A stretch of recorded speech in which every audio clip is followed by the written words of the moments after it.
Hello बच्चों, welcome back to my YouTube channel and I am Laxman Prasad Chaudhary. Welcome to all. और दोस्तों, आज हम धमाका करेंगे चैप्टर नंबर 5 10th क्लास का, जो कि बहुत ही इंपॉर्टेंट है। और दोस्तों, हम ये पूरे बोर्ड एग्जाम की प्रिपरेशन करा रहे हैं, चाहे यूपी बोर्ड का बच्चा हो, चाहे एमपी बोर्ड का बच्चा हो, चाहे किसी भी बोर्ड का बच्चा हो या सीबीएसई बोर्ड का बच्चा हो, उसकी हम फुल प्रिपरेशन करा रहे हैं यहाँ पे। तो अभी हम arithmetic progression chapter number 5 10th class का स्टार्ट करेंगे। तो आइए दोस्तों, धमाका करते हैं और एक के बाद एक आप इसको सबसे पहले इसका इंट्रोडक्शन देखिए। जैसे कि आपको सामने दिख रहा है चैप्टर नंबर 5 अर्थमेटिक प्रोग्रेशन। और इसमें आपको अच्छे से दिख रहा है इसमें क्या लिखा है, वो आप हम थोड़ा सा पढ़ लेते हैं। देखिए, इसमें लिखा है, you must have observe that in nature many things follow a certain pattern such as the petals of a sunflower, the holes of honeycomb, and the grains of a maize cob, spirals of the pineapple and the pine cone। तो उन्होंने बोला है कि जो pineapple में एक pattern होता है स्पाइरल्स का, ठीक है, और जो हनी कॉम्स में जो होल्स होते हैं एक पैटर्न्स होता है। तो ये नंबर्स अर्थमेटिक प्रोग्रेशन क्या होता है, नंबर्स का एक पैटर्न होता है, एक जमाव होता है, एक जमावड़ा होता है नंबर का, एक श्रृंखला होती है नंबर्स की, जो एक निश्चित ऑर्डर में सेट होती है। ठीक है। और मैं आपको दिखाता हूँ, जैसे देखिए इसमें एग्जांपल्स कुछ दिए हुए हैं, अच्छे एग्जांपल्स दिए हैं। जैसे ये आपका हो गया। अब देखिए इसमें आपको ये दिया गया है, एपी की डेफिनेशन दी गई है। तो देखिए आज सबसे पहले एपी की डेफिनेशन देखते हैं। An arithmetic progression is a list of number in which each term is obtained by adding a fixed number to the preceding term except the first term।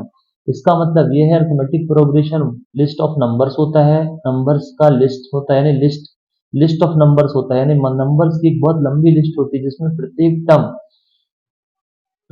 Term उसकी पिछली टर्म में कुछ add करने से, preceding का मतलब होता है पिछली टर्म में कुछ ऐड या सब्ट्रैक्ट करने से मिलता है।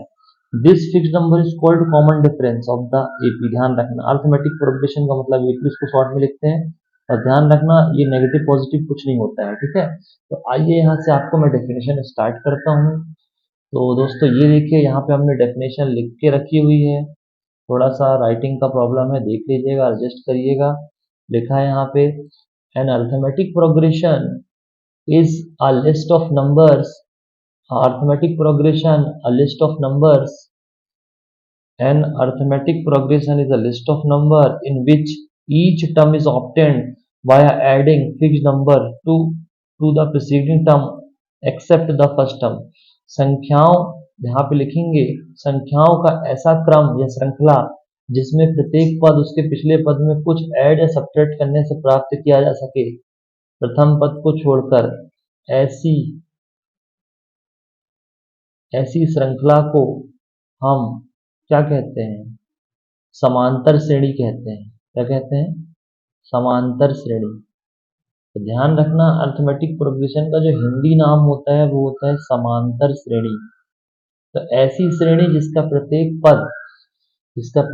पद उसकी पिछले पद में कुछ ऐड या सब्ट्रैक्ट करने से प्राप्त हो। अब जैसे मैं आपको एग्जांपल देता हूँ, सपोज, ध्यान से देखिएगा। अब मैं आपको एग्जांपल दे रहा हूँ। जैसे मैंने आपको एग्जांपल दिया 1 2 3 4 5 और भी बहुत से, ठीक है। यहाँ पे जैसे मैंने आपको दिया 3, फिर इसके बाद मैंने इसमें आपको दे दिया, मान के चलिए 3 के बाद 7, फिर 11, फिर 15, ऐसे, ठीक। तो ये जो सीरीज है इनमें देखना डिफरेंस जो है 10 20 30 40 डॉट डॉट डॉट। अब आप यहाँ देखिए, बहुत इंटरेस्टिंग चीज मैं आपको बता रहा हूँ, ये एपी कब होता है। जैसे मान के चलिए, अब मैं आपको दे दूं 2 5, फिर यहाँ 8, फिर इसके बाद यहाँ आपको मैंने 14 दे दिया। तो देखिए दोस्तों, एक के बाद यहाँ 2 आया, 2 के बाद 3 आया, 4 आया, 5 आया, तो इसमें सब में एक एक का डिफरेंस है। इसका मतलब ये एपी है, एक एक से सीरीज बढ़ रही है। यहाँ देखिए 3 4 7 5 4 11 11 4 15 ने प्रत्येक टर्म का डिफरेंस, ठीक है, एक से बढ़ रहा है। ये भी एपी होगा, ये भी एपी होगा। 10 20 30 40 सो ऑन, इसका मतलब ये भी एपी है। तो डिफरेंस सबके बीच सेम होना चाहिए।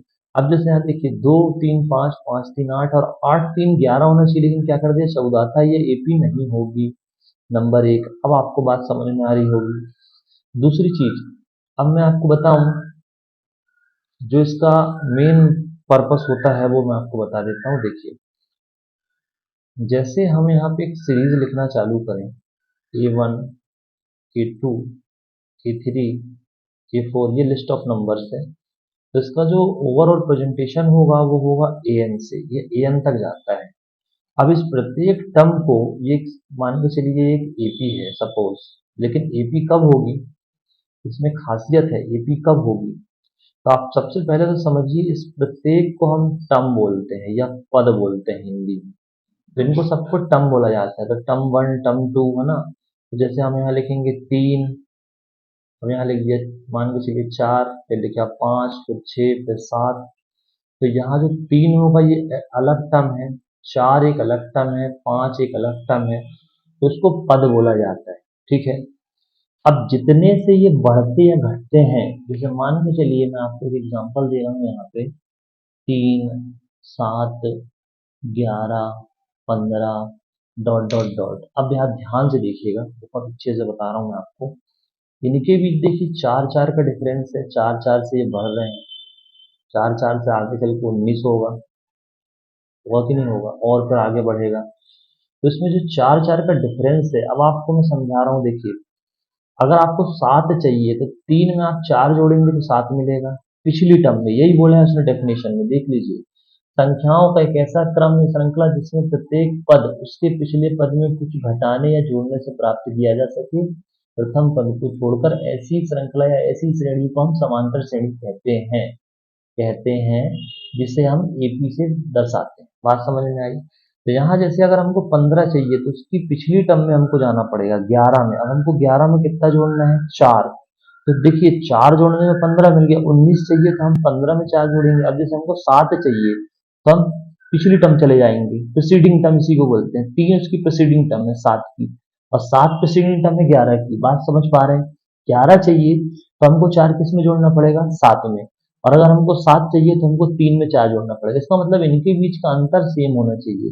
इसी अंतर को, यही जो डिफरेंस होता है, this fixed number, this fixed number is called common difference. इसी को कॉमन डिफरेंस बोला जाता है, डी। क्या बोला जाता है, कॉमन डिफरेंस डी बोला जाता है। तो आप लोग इसको बहुत अच्छे से समझिए। मैं आपको पूरी सीरीज बता रहा हूँ, बहुत अच्छे से समझने की कोशिश करिए। आई होप आपको समझ में आया होगा। अब देखिए इसके बाद, अब जैसे आपको एक सीरीज में आपको बता रहा हूँ, जैसे ये ए एन है, मान के चलिए ए एन कोई सीरीज है। इसमें फर्स्ट टर्म है, सेकेंड टर्म है, थर्ड टर्म है, फोर्थ टर्म है, फिफ्थ टर्म है, सो ऑन। तो अब आप ध्यान से देखिएगा, जो A1 होगा वो तो फर्स्ट टर्म होगा, नो डाउट, फर्स्ट टर्म। तो फॉर्मूले में फर्स्ट टर्म जरूर आता है।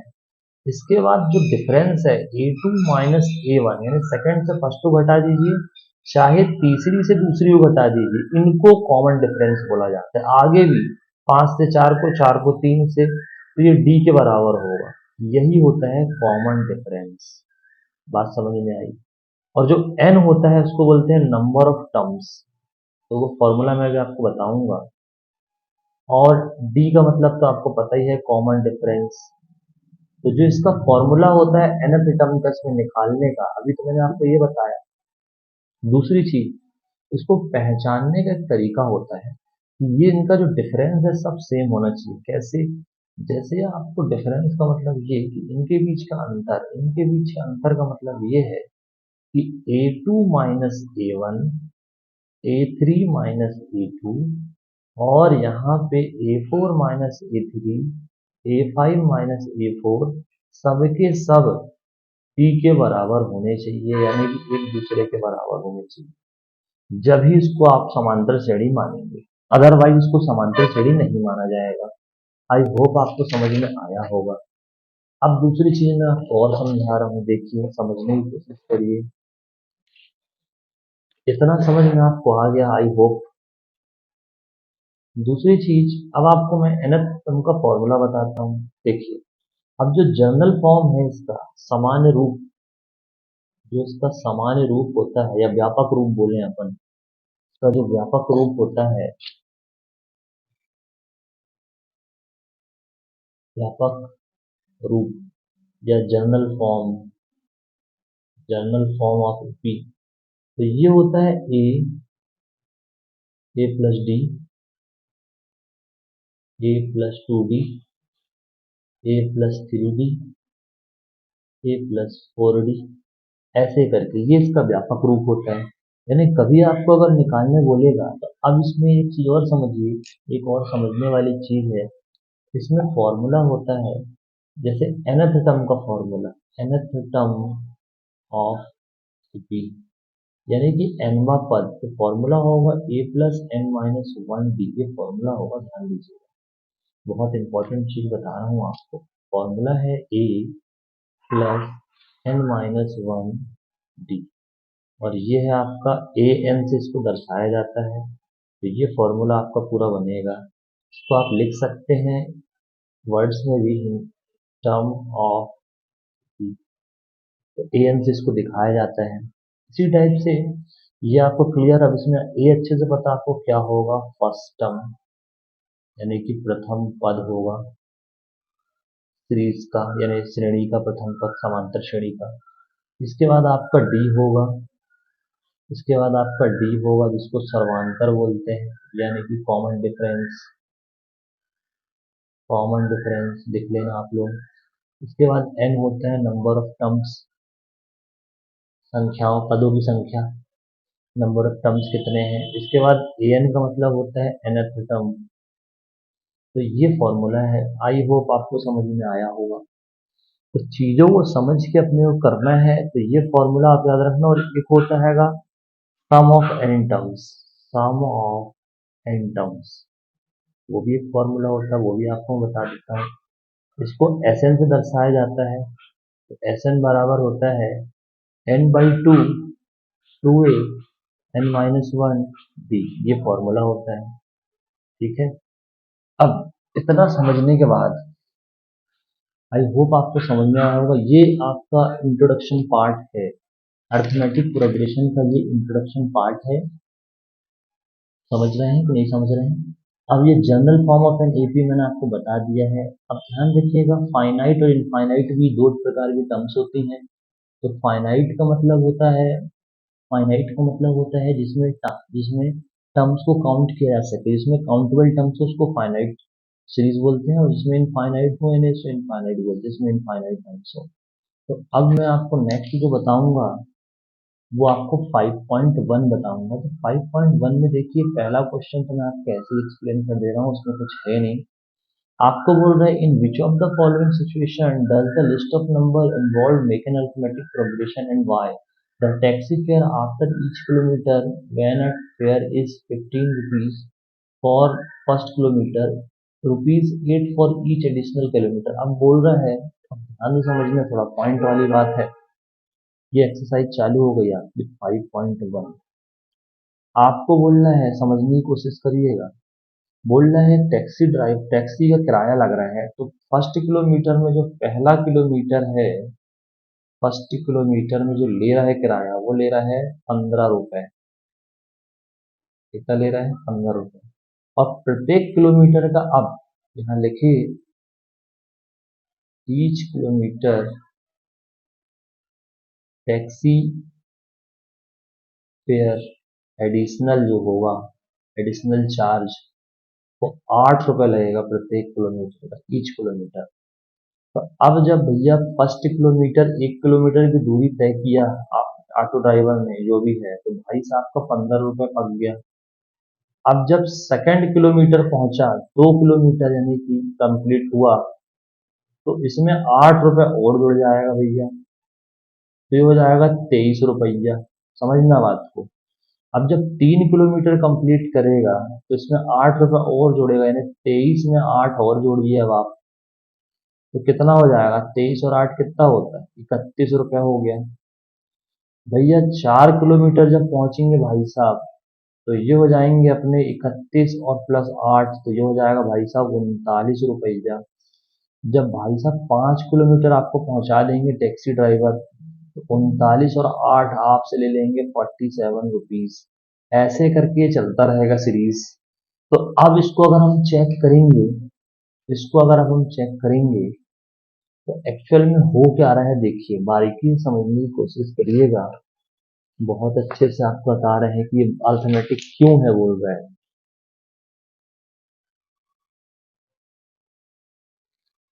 अब इसमें बोल रहा है due to fixed common difference it is an AP. अब देखो इसमें क्या हो रहा है, पहले किलोमीटर में आपका जो मैटर है, इधर समझिए। हम्म, जो आपका पहला yes it is form in AP. Reason 5, 5 के बाद कितना आएगा, 15 प्लस 8 आया, फिर आया 15 प्लस 2 इंटू 8, फिर आया 15 प्लस 3 इंटू 8। आ रहा नहीं आ रहा है, तो ये क्या हो रहा है, यानी फिक्स्ड कॉमन डिफरेंसेस में फिक्स्ड कॉमन डिफरेंस। या आपको मैं अपनी सीरीज जो मैंने बनाया है वो दिखा देता हूँ। ये देखिए, इसकी सीरीज देखिए आप खाली, 15, 23, 31, फिर 39, फिर 47, तो ऐसे सीरीज बन गई है। तो इसमें भाई साहब जो डिफरेंस है, जो कॉमन डिफरेंस है, आप देखिए जरा, बात को समझने की कोशिश करिए। यहाँ पे 8 रुपए का अंतर, यहाँ भी 8 रुपए का अंतर, यहाँ भी 8 रुपए का अंतर, यहाँ भी 8 रुपए का अंतर। That's why it is AP. बात समझ में आ गई, इसलिए ये एपी होगा। अब समझने की कोशिश करिए। अब बोल रहा था the amount of air present in cylinder when a vacuum pump removes 1/4 of the air remaining in cylinder at a time. अच्छा, तो बोल रहा है कि जब रिमूव किया जाता है तो 1/4 सिलेंडर, क्वेश्चन देख लीजिए, आपको बोल रहा है the amount of air present in cylinder when a vacuum pump removes 1/4 of air remaining in the cylinder at a time। ठीक है। the amount of air present in cylinder when a vacuum pump removes 1/4 of air remaining in the cylinder at a time, यानी कि 1/4 रह जाती है केवल। ठीक है, 1/4 रह जाती है। तो इसमें आपको ऐसा करना पड़ेगा, अब इसमें सिस्टम से नहीं बढ़ पाएगा, not make an variable common difference, इसमें बराबर नहीं बन पाएगा। कैसे, देखिए सेकंड वाला जो क्वेश्चन है उसमें आपके पास वन वन है, पहले पहले कितना था, वॉल्यूम भी था। जो वॉल्यूम था, समझने की कोशिश करिए question, the amount of air present in cylinder when a vacuum pump removes 1/4 of air. अच्छा, उसका 1/4 पार्ट रह जाता है, तो रिमेनिंग कितना हो जाएगा, देखिए v था पहले, अब v से 1/4 रिमूव कर लेंगे, तो v माइनस 1/4 रिमूव करोगे तो कितना बचेगा भैया, आपका जाएगा 4v माइनस v/4, यानी कि 3/4। समझ रहे हो। अब इसके बाद स्क्वायर करते जाइए, बस आप कुछ मत करिए, यानी आप यहाँ पे स्क्वायर करते जाइए, v क्या करेंगे, 3v/4, फिर लिखेंगे 3 4/क्यूब भी, फिर यहाँ पे ऐसे does not make an arithmetic. अभी अर्थमेटिक नहीं बना रहा है, ठीक है, क्योंकि इसमें ऐड करने पे मिलेगा नहीं। करके देख लीजिए, जो कुछ ऐड करना हो, नहीं आ पाएगा, बराबर नहीं निकलेगा, मल्टीपल में बढ़ा है। अब दूसरा मैटर ये है, दूसरा मैटर आपका दिया है, ये देखिए इसमें दूसरा मैटर दिया था, cost of digging a wall after every metre of digging when its cost 150 rupees for the first metre and rise 50 subsequent metre. अब बोल रहा है कि होल करने में प्रत्येक मीटर में 50 रुपये बढ़ जाता है, तो एक मीटर का 150 रुपये ले रहा है फर्स्ट मीटर का। The cost of digging a wall, तो आप इसमें लिखेंगे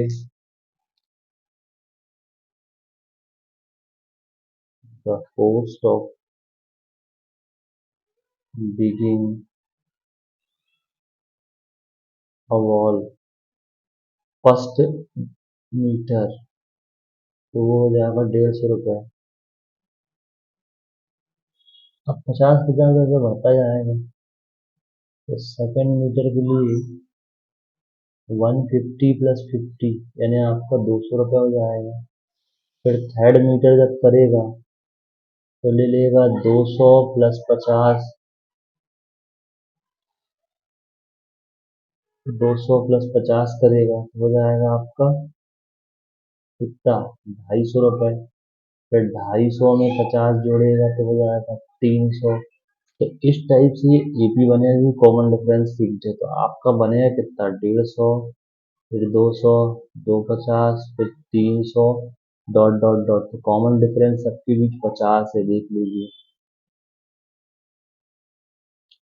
तो ये परफेक्ट क्वेश्चन है, ये ठीक है, इसमें आप एपी बन रहा है। दूसरा बोला है the amount of money in the account every year when 10,000 is deposited at compound interest at 8 metre per annum. तो अब इसमें देखिए, इसमें भी नो होगा क्योंकि इसमें फिर वही हो रहा है, क्या बोल रहा है देखिए, क्वेश्चन समझने की कोशिश करिए। The amount of money in account every year when 10,000 is deposited at compound interest 8% per annum. अच्छा, 10,000 रुपये प्रत्येक वर्ष में 8% इंटरेस्ट से, कंपाउंड इंटरेस्ट से डिपॉजिट किए जा रहे हैं, हर साल उसमें कंपाउंड इंटरेस्ट मिल रहा है। तो कंपाउंड इंटरेस्ट तो बहुत तेजी से बढ़ता है, आपको भी पता है। तो भैया नहीं हो पाएगा इसमें मेरी कहानी। देखो, फर्स्ट साल में आपका बनेगा 10,000 1+8/100। फिर दूसरे में बन जाएगा 8/100 का स्क्वायर, तो ये 10,000, ठीक है, ये सेकेंड। फिर थर्ड साल में ये 10,000 1+8/100 का 3 साल हो जाएगा ये। तो भैया इसको स्क्वायर कर दोगे तो कभी खुलेगा ही नहीं, बराबर आएगा ही नहीं। तो no common difference, no common difference लिख दीजिए, no common difference. So it is not AP, it is not AP, इसको लिख दीजिए कि एपी नहीं है, ये खत्म।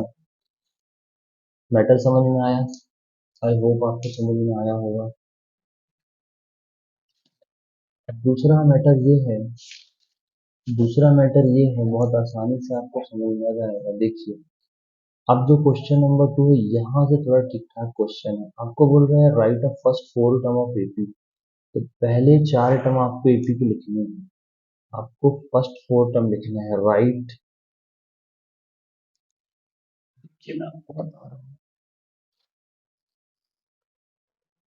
दो, देखिए इसमें आपको बोल रहा है right first 4 term of AP. तो आपको पहले तो सीरीज पता होना चाहिए। जैसे आपको पहला क्वेश्चन बोला है ए बराबर 10 और डी बराबर 10, ध्यान देना जरा।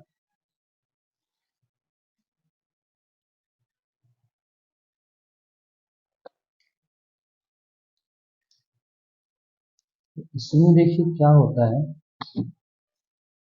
और क्वेश्चन लिखने का तरीका क्या है मैं आपको बताऊं।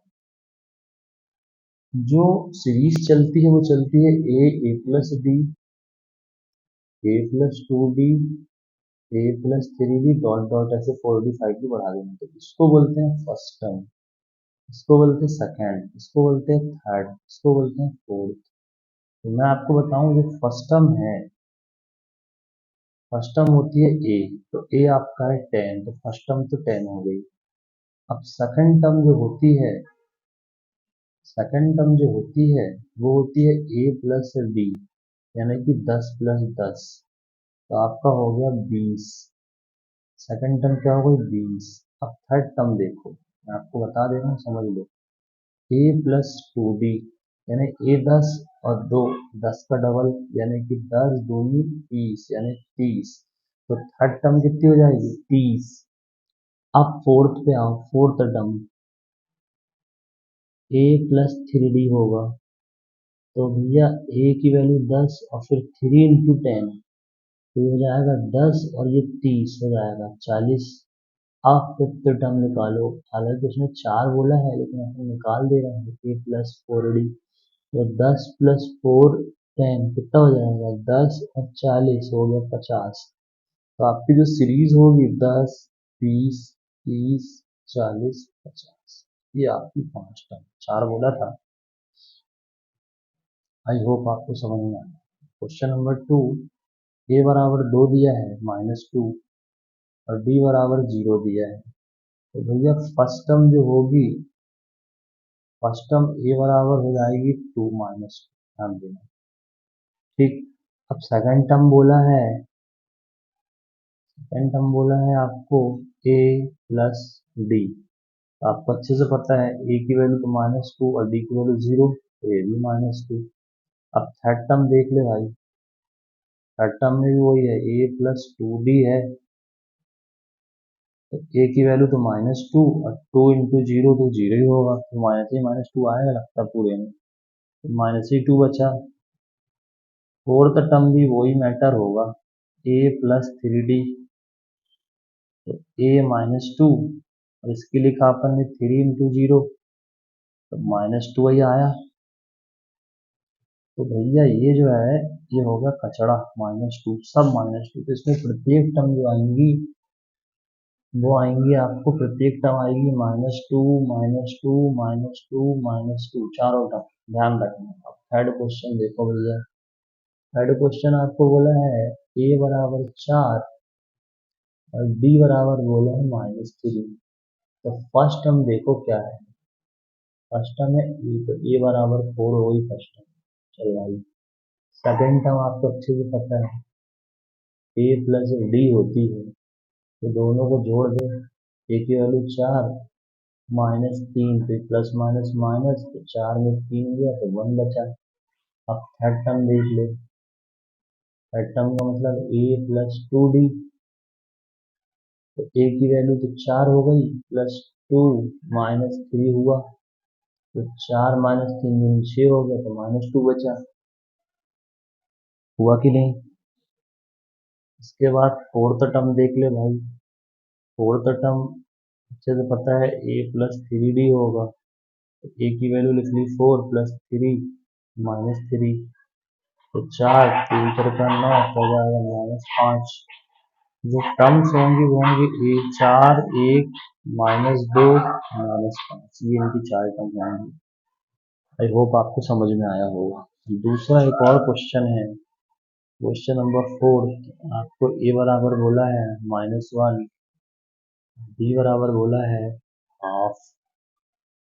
कुछ मत करो, सीधा सीधा फॉर्मूला आपको, फर्स्ट टर्म जो होगी वो होगी ए बराबर -1, सेकेंड टर्म जो होगी ए प्लस डी।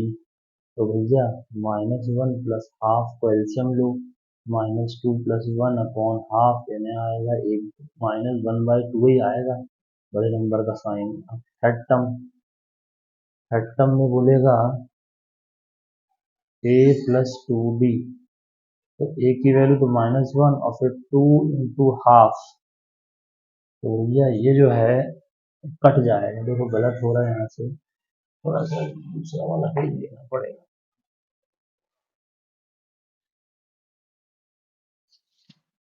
देखो ऐसा है मैटर, समझो बता रहे हैं। जो आपको बोला था कौन सी टर्म, थर्ड टर्म ना, थर्ड टर्म निकालने के लिए बोला था, तो अपन निकालेंगे ए प्लस 2 डी। अब जो ए की वैल्यू थी वो थी अपनी -1, तो डी की वैल्यू थी हाफ, तो ए रखा -1, 2 डी की वैल्यू रखा हाफ, तो ये 2 से 2 साफ, तो -1 प्लस 1 तो 0 मिल गया।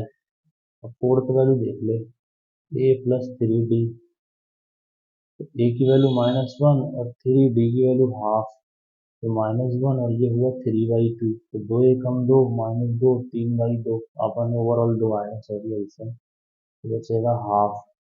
तो इस टाइप से आपको करना है, तो इसकी जो टर्म्स हो जाएंगी वो यही होंगी। दूसरा मैटर है, आई होप आपको समझ में आया होगा। तो आप लोग लाइक करिए, सब्सक्राइब करिए, जो बाकी रिमेनिंग क्वेश्चन है वो मैं नेक्स्ट वीडियो में बताऊंगा। Thank you very much.